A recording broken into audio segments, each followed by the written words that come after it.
All right. Well, you guys can go get a sandwich and I'll find the screws. All right. So I've rediscovered something. I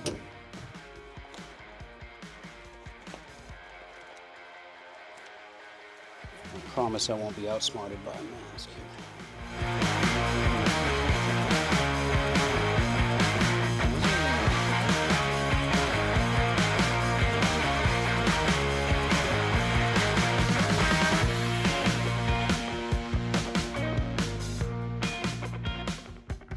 Hey, thanks for watching AMD Garage. With these videos, we hope to pass on some tools, tricks, and even show you some products that are going to help you out with your project. With this one, we're going to talk about retrofitting a early second-gen center console into a later second-gen car. Speaking of retrofitting, every single exterior panel on this car has been retrofit to the 70 Rally Sport or split bumper look. Even though this is a 1974 and came from the factory with the big bumpers, this is the car that I've been dreaming about, so we're building it with the help of the AMD catalog. So this center console right here, in my opinion, looks better than the one that came from the factory, which is right over here. This design is shared from 1974 all the way up through 1981 for the second generation Camaros, and it looks good. There's nothing wrong with it. This one actually is not beyond restoration. Might need a console lid because there's a split. Shifter plate, well, we switched to a standard shift from an automatic, but the shifter plate leaves a little to be desired, but those are available in the catalog as well. But I like the design of the early second gens so much better.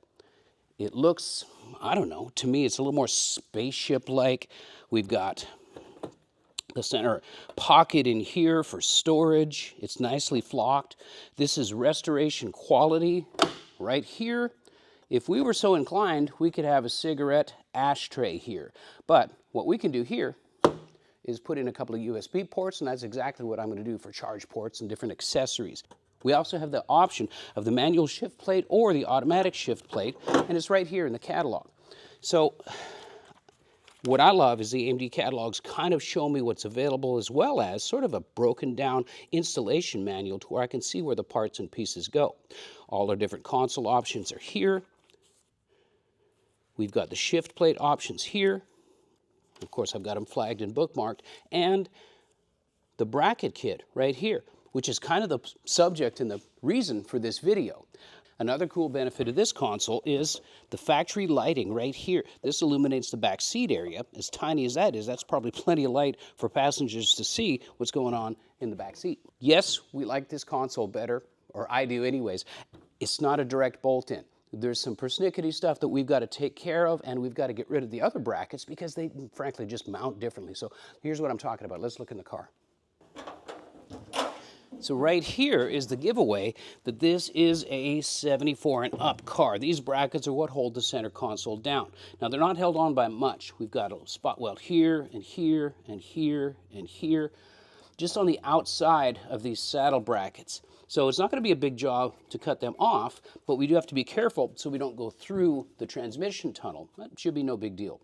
This right here is a fuse block for my engine control unit, so I'm going to move that as well because I'm thinking this might interfere with the middle mounting bracket for the older console. So anyway, we've got a PPE up and start cutting.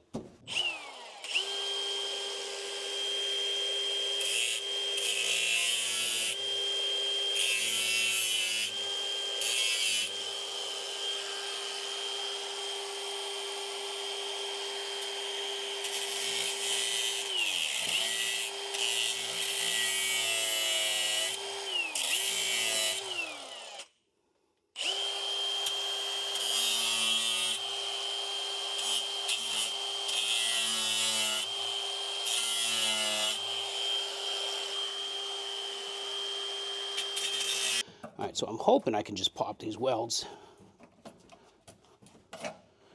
We might have to do a little more whittling.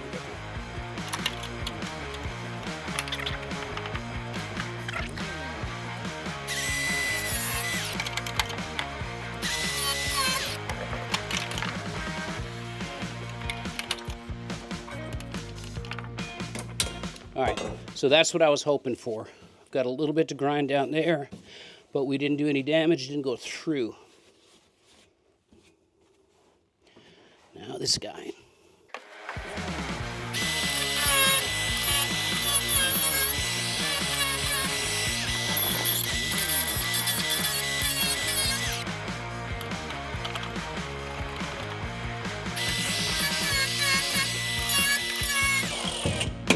There we go. Look at that. Alrighty then. So I'm going to grind these down a little bit, and we'll get a little bit of paint on there so we don't promote any rust, right?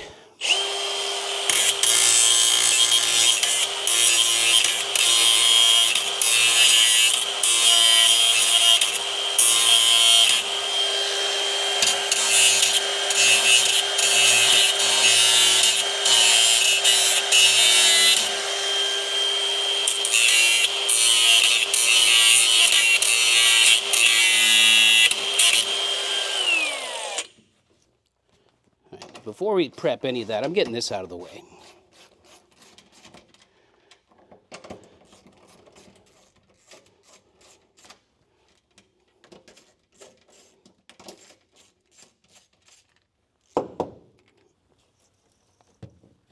Safe, dry place. And this right here, in case you were wondering, is just a rubber insulator pad, just to isolate that fuse block, just in case. There's a prudent measure there. All right, so we're gonna, this is 80 grit on a dual action sander.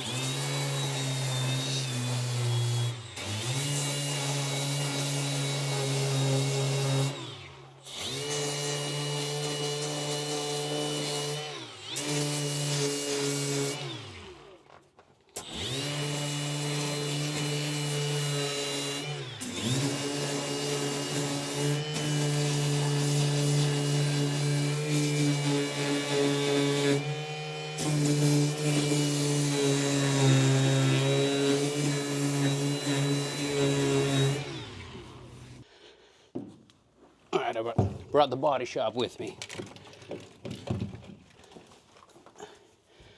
When you know the rules, you can't unknow the rules. So we're going to scuff a little bit of the surface here. Now actually, I'm going to keep these tabs because we're going to have wiring in that center console, and that's what those are for.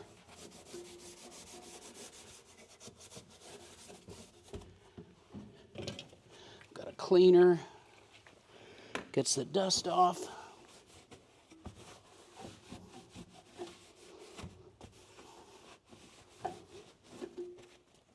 Well, that's drying. I'm going to put a particle mask on. And we've just got some gray primer that we're going to squirt on there. And it's just a preventative measure to make sure we don't leave those bare metal spots open.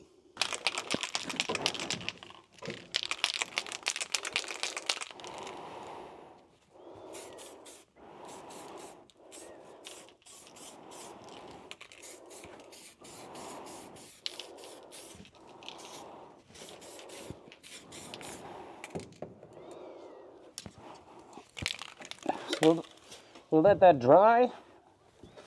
We'll go up to the bench and look at our bracket kit.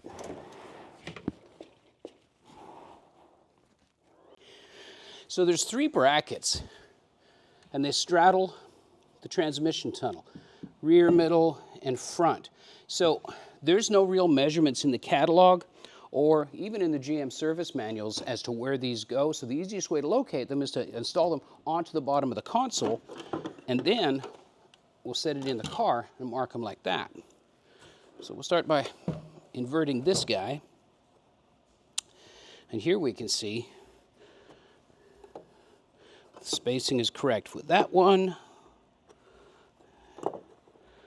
And we can kind of tell where the center is there. The spacing is correct for this one. And the spacing here is correct right there. So these 2 middle ones we can see from the top. This rear mounted one, you can see these 2 screw holes right in here. Obviously that corresponds to this. So we're going to start there.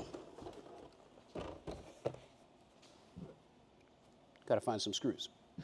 The clips come with a bracket set. The screws do not. I'm actually going to start with this middle bracket because it's symmetrical. These others are offset, so I want to make sure that they're offset to the right side, or the correct side. So I'm going to put this middle one on first, and I'm going to kick it back. So hopefully I'll still have room for my fuse block, and if not, I can move the fuse block. But I'm going to put my screw in there first, and we'll find the clip. There's one.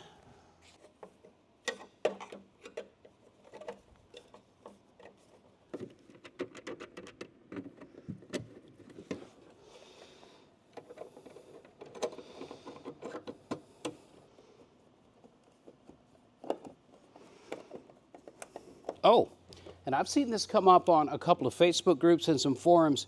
In case you're wondering what these pockets are for, that's to hold your seatbelt clasps. All right, so let's go and throw this in the car. So the first thing I'm going to do is get my shifter handle out of the way, just to make it easier. That can go in from the top anyways.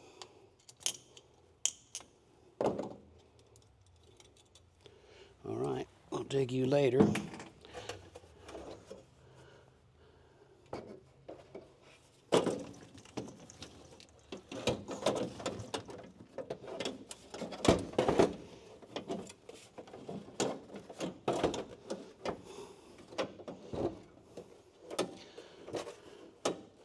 So it's snug. I may have to move this bracket out of the way.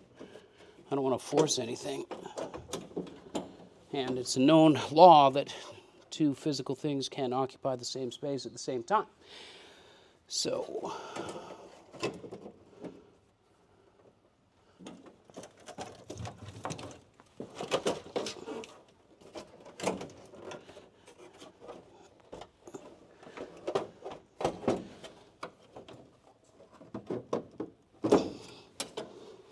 yeah,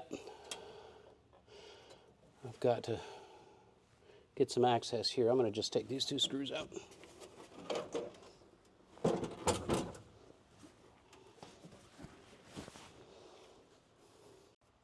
All right, so I just loosened this bracket. We got it out of the way, and the console straddles the hump nicely there. But this guy, I had him backwards. I had it sitting like that. Well, obviously, we've got a rise here for our 4-speed shifter tunnel thingy. That's a technical term. So this is how this goes. You can see the curvature of that and how it relates to the tunnel back there. Now I'm going to just kind of pinch this. You can see where my finger's pointing where that lays in a natural seat on the curvature of that tunnel. So that's where that guy goes. All right, so we're learning. We're learning. So I'm going to go ahead and put some screws back in here. And then we'll be able to mark where the brackets go.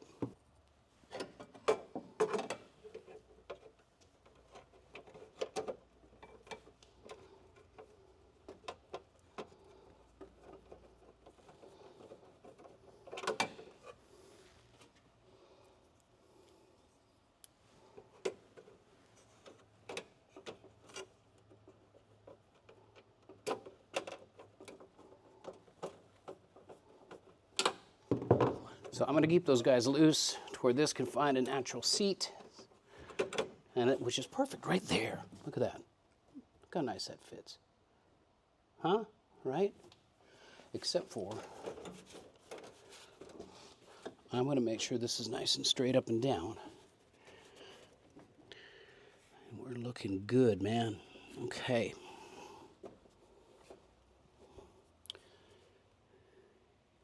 So I'm going to get a marker, and then we'll talk about how we're going to fix these brackets to the actual console itself. I think what I'm going to have to do, I'm going to have to measure from the middle to this bracket here. Yep, I think that's what we're going to have to do. I've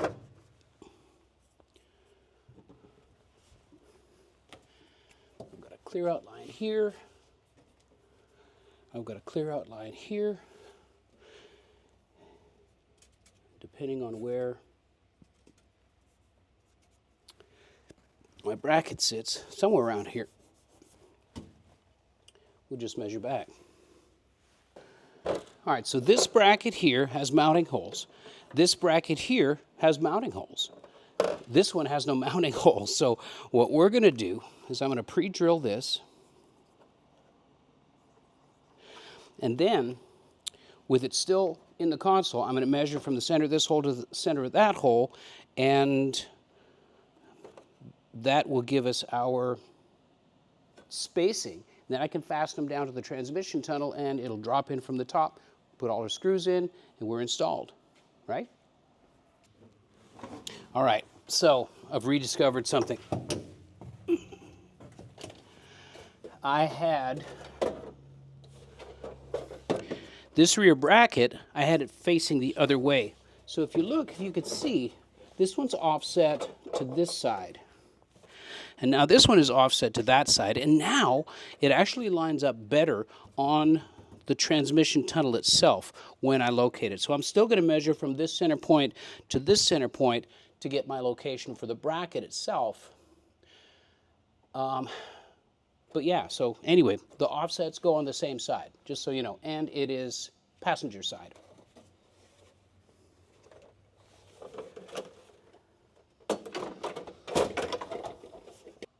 All right, so before I went any further, I wanted to make sure that if I'm locking this console down, it works in concert with the new dash. Of course, this dash came from AMD, and it looks good, it fits good, and it fits to the console.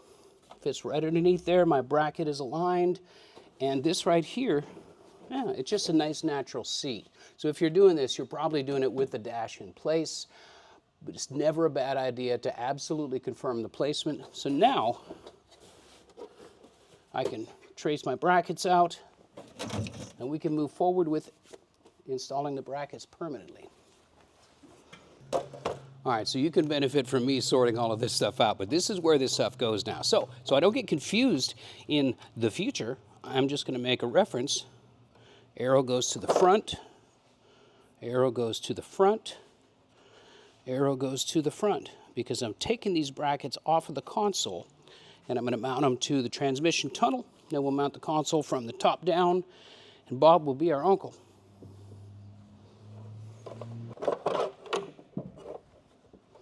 All right, so this one, obviously we have holes in it still. So we'll take this into the car.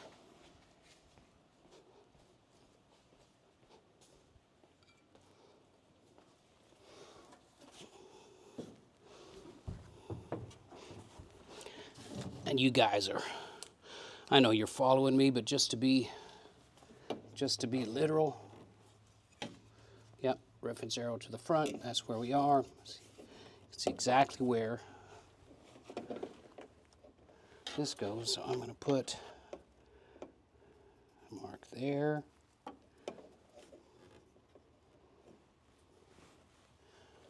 And one through that hole. Well, we'll probably actually put it more like about there to make sure they're symmetrical. We've got a bit of forgiveness this way and that way though, so I think that's good right there.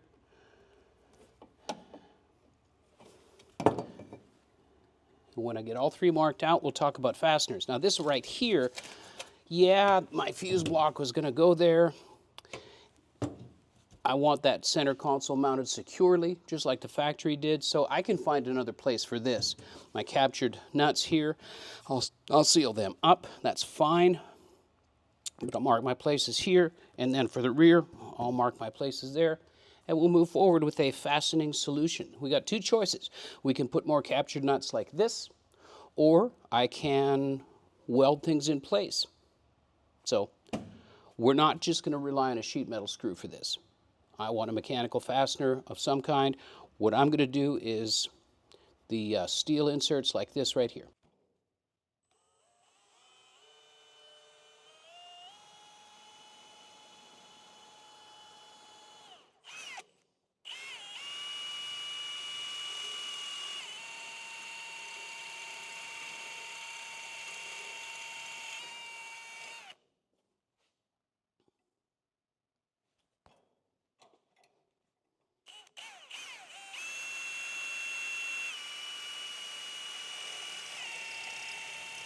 With the rear bracket, we've got the option to tack weld it on the sides just like the factory did. But since we're using a captured nut and a bolt, I drilled holes in the bracket, and a little bit of paint goes a long way to prevent rust. Check my reference, that to the front.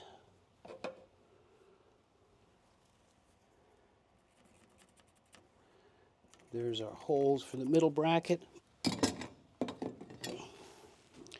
For the end bracket, again, arrow to the front. Right here.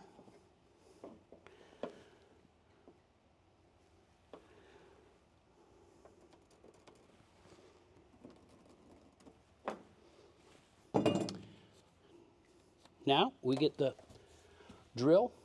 Actually, I'm going to get the dash out of the way so I can get a good shot from the top down. We have 2 holes, 2 holes, 2 holes, and we're going to figure out what to do with those holes. We're going to plug them up. Now, before I had these cut drills, you see the fluted ends? It's like a step drill with a centering tip.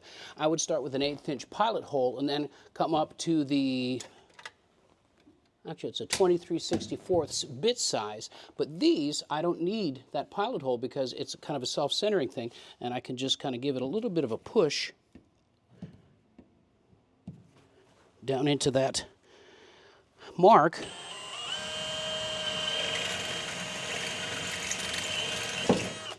And it just steps down in there.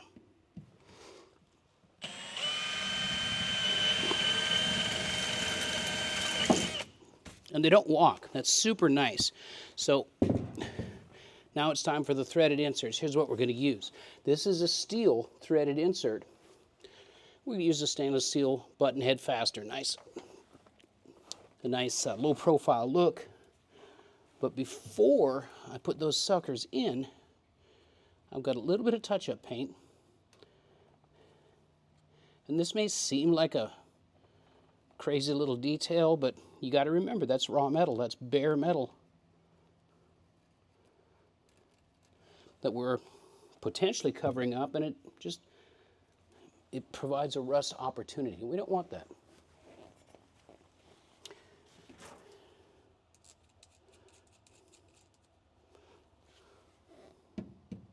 The insert tool goes in, give it a shove, and I usually give it another 1/2 turn or so, 1/4 turn.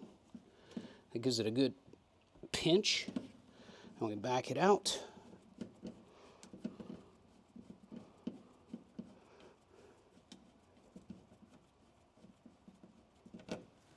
And we're good to go, nicely set in there.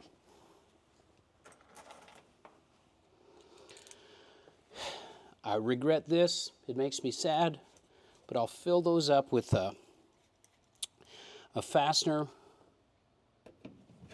some sort of a thread sealant. Chalk it up to a bad decision.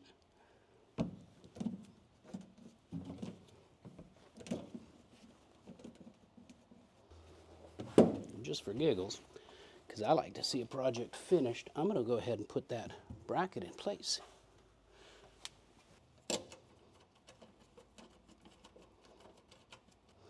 All right. And that doesn't hurt my feelings to have a little bit of adjustability at the bottom of that bracket if I need it.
Set the console in place now.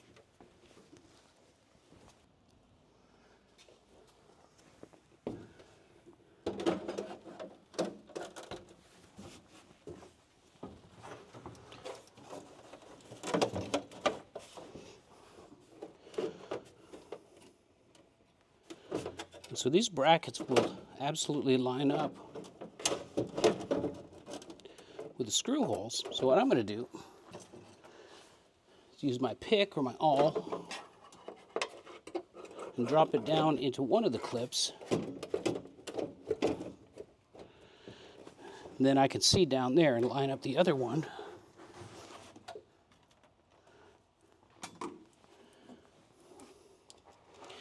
It all kind of holds it in place. There we go.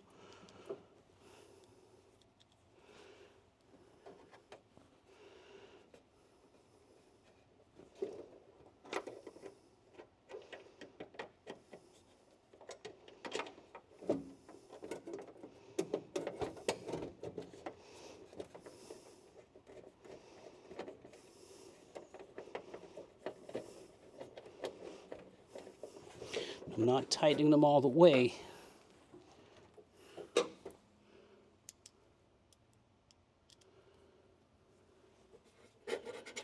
Just in case we got to fudge and move a little bit. While I'm doing this, I got a tech tip for you. Hang on. So if you're dropping in screws from the top, you can magnetize your screwdriver. Just putting it on a magnet, a little bit of friction.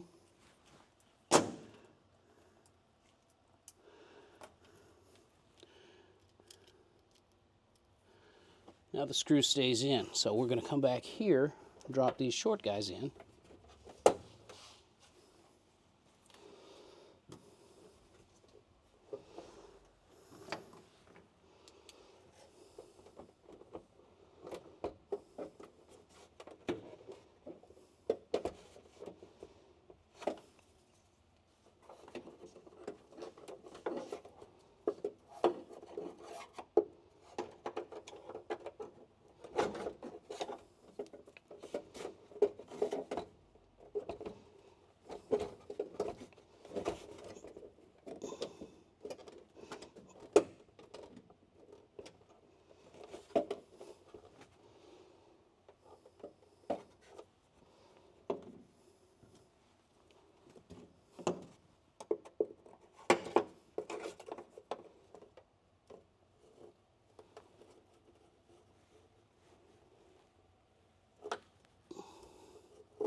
Now I can actually see the clips for the rear mounted ones, so we'll put them in a couple of turns just so they lock. And the brackets have a little bit of flexibility. I can move it fore and aft if I need to.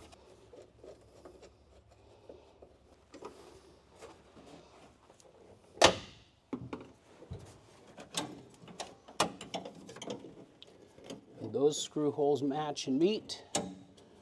So that should be no problem at all. Installing that dash, we're nice and secure right there. So I'm going to see what my shifter plate looks like.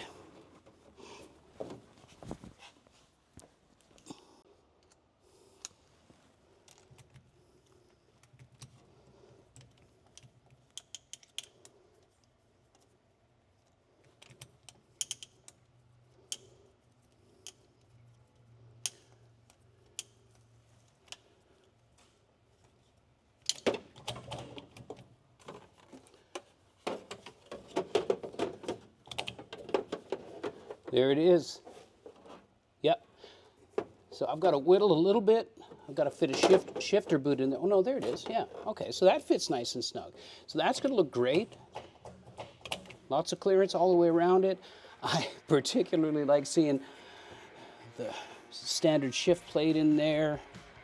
The traditional looking ball, I'm pretty happy with this. This is great. It's going to be a super nice addition to the interior of this car and complete the retro feel of it back to the 70 Rally Sport, right? And 3 pedals, we like that.